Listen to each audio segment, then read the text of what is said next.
ನಮಸ್ಕಾರ ವೀಕ್ಷಕರೇ, ಹಣಕಾಸಿನ ವ್ಯವಹಾರದಲ್ಲಿ ನೀವು ಬಹಳಷ್ಟು ಹಿಂದೆ ಇದ್ದೀರಾ. ಎಷ್ಟೇ ದುಡಿದ್ರೂ ಆ ದುಡ್ಡು ಉಳಿತಾ ಇಲ್ಲ, ಅಥವಾ ಏನೇ ಮಾಡಿದ್ರೂ ಮನೆಯಲ್ಲಿ ದುಡ್ಡು ನಿಲ್ತಾ ಇಲ್ಲ, ವಿನಾಕಾರಣ ಖರ್ಚಾಗುತ್ತೆ, ಅಥವಾ ಎಷ್ಟೇ ದುಡಿದ್ರೂ ಉದ್ಧಾರ ಆಗೋಕ್ಕಾಗ್ತಾ ಇಲ್ಲ, ಆರ್ಥಿಕವಾಗಿ ಬೆಳವಣಿಗೆ ಕಾಣೋದಕ್ಕೆ ಸಾಧ್ಯವಾಗ್ತಾ ಇಲ್ಲ ಅಂದರೆ ಈ ಒಂದು ತಂತ್ರವನ್ನು ನೀವು ಮನೆಯಲ್ಲೇ ಅನುಸರಿಸಿ ನೋಡಿ. ಇದರಿಂದ ನೀವು ಆದಷ್ಟು ಬೇಗ ಶ್ರೀಮಂತರಾಗದೇ ಇದ್ದರೂ ಕೂಡ ನೀವು ಹಣಕಾಸಿನ ವಿಚಾರದಲ್ಲಿ ಸ್ವಲ್ಪ ಮಟ್ಟಿಗೆ ನೆಮ್ಮದಿಯ ಜೀವನವನ್ನು ಕಂಡುಕೊಳ್ಳಬಹುದು. ಹಾಗಾದರೆ ಆ ತಂತ್ರವನ್ನು ಅನುಸರಿಸುವ ಬಗೆಯನ್ನು ಈ ವಿಡಿಯೋದಲ್ಲಿ ಸಂಪೂರ್ಣವಾಗಿ ನಾನು ನಿಮಗೆ ತಿಳಿಸ್ಕೊಡ್ತೀನಿ. ಅದಕ್ಕೂ ಮುನ್ನ ಸ್ನೇಹಿತರೆ, ನೀವಿನ್ನೂ ನಮ್ಮ ಚಾನಲ್ಗೆ ಸಬ್ಸ್ಕ್ರೈಬ್ ಮಾಡ್ಕೊಂಡಿಲ್ಲ ಎಂದಾದರೆ ಕೂಡಲೇ ಸಬ್ಸ್ಕ್ರೈಬ್ ಮಾಡ್ಕೊಳ್ಳಿ. ಹಾಗೆಯೇ ಪಕ್ಕದಲ್ಲಿ ಕಾಣುವಂಥ ಬೆಲ್ ಐಕಾನನ್ನು ಕ್ಲಿಕ್ ಮಾಡಿ.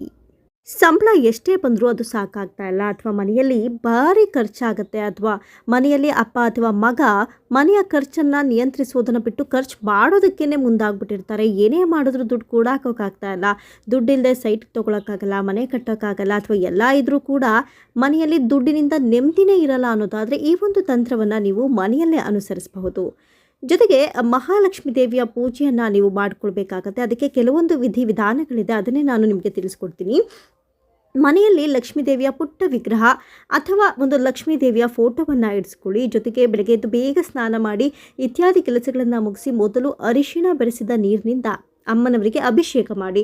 ವಿಗ್ರಹ ಇದ್ದರೆ ಒಳ್ಳೆಯದು, ವಿಗ್ರಹ ಇಲ್ಲವಾದರೆ ಮನೆಯಲ್ಲಿರುವಂಥ ಲಕ್ಷ್ಮೀ ಪಟಕ್ಕೆ ಅಂದರೆ ಲಕ್ಷ್ಮೀ ಫೋಟೋಗೆ ಅರಿಶಿಣವನ್ನು, ಇನ್ನು ಲಕ್ಷ್ಮಿಯ ಕೆನೆಗೆ ಅರಿಶಿಣವನ್ನು ಹಾಕಿ, ಅದು ಮಂಗಳಕರ ವಸ್ತುಗಳಲ್ಲಿ ಅರಿಶಿಣ ತುಂಬ ಪ್ರಧಾನ ಅಂತಲೇ ಹೇಳ್ಬೋದು. ಅರಿಶಿಣ ಈಗಲೂ ಕೂಡ ತಿರುಪತಿ ಕ್ಷೇತ್ರದಲ್ಲಿ ಹೆಚ್ಚು ಅರಿಶಿಣವನ್ನೇ ಬಳಸ್ತಾರೆ. ಯಾಕಂದರೆ ಅಲ್ಲಿ ಲಕ್ಷ್ಮೀ ತಾಯಿ ಇದ್ದಾರೆ, ಲಕ್ಷ್ಮೀ ಅಮ್ಮನವರಿದ್ದಾರೆ, ಅವರಿಗೆ ಅಭಿಷೇಕವನ್ನು ಅರಿಶಿಣದಲ್ಲೇ ಮಾಡ್ತಾರೆ.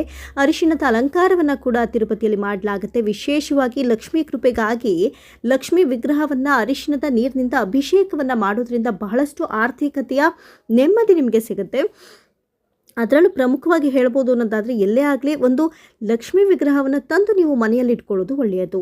ಅರಿಶಿಣದಿಂದಲೇ ಅಲಂಕಾರ ಮಾಡಿಕೊಳ್ಳಿ. ಮನೆಯಲ್ಲಿ ಮಹಾಲಕ್ಷ್ಮಿ ಅಮ್ಮನವರ ವಿಗ್ರಹ ಇಲ್ಲದವರು ಮಹಾಲಕ್ಷ್ಮೀ ದೇವಿಯ ಚಿತ್ರಪಟಕ್ಕೆ ಅರಿಶಿಣದಿಂದ ಅಲಂಕಾರವನ್ನು ಮಾಡಿಕೊಳ್ಳಿ.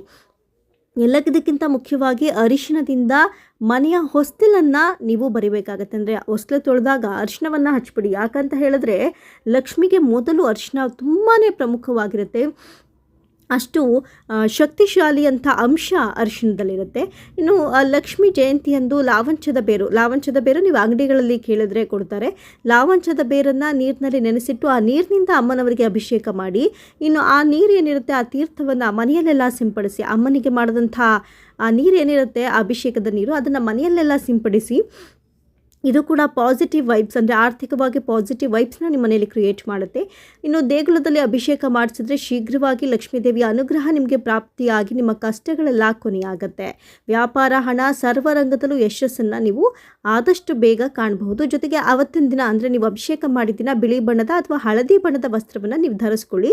ಅಮ್ಮನವರ ಪೂಜೆಯನ್ನು ಮಾಡಿಕೊಳ್ಳಿ. ಇದರಿಂದ ನೀವು ಆರ್ಥಿಕವಾಗಿ ಬಹಳಷ್ಟು ಸದೃಢರಾಗ್ತೀರಿ. ಇನ್ನೂ ಕೆಲವು ಅಂಶಗಳಿದೆ, ಅದನ್ನು ಮುಂದಿನ ವಿಡಿಯೋದಲ್ಲಿ ನಾನು ನಿಮಗೆ ತಿಳಿಸ್ಕೊಡ್ತೀನಿ ವೀಕ್ಷಕರೇ. ನೀವು ಆರ್ಥಿಕವಾಗಿ ಯಾವಾಗ ಬಿಕ್ಕಟ್ಟನ್ನು ಅನುಸರಿಸ್ತೀರಿ ಆಗ ಈ ಒಂದು ಪೂಜೆಯನ್ನು ಮಾಡಿ. ನೆನಪಿನಲ್ಲಿಡಿ, ಈ ಪೂಜೆನ ನೀವು ಶುಕ್ರವಾರ ಬೆಳಿಗ್ಗೆ ಮತ್ತು ಮುಸ್ಸಂಜೆ ಮಾಡಿ. ಗೋಧೂಳಿ ಸಮಯ ಕೂಡ ತುಂಬ ಮಹತ್ವದ್ದು.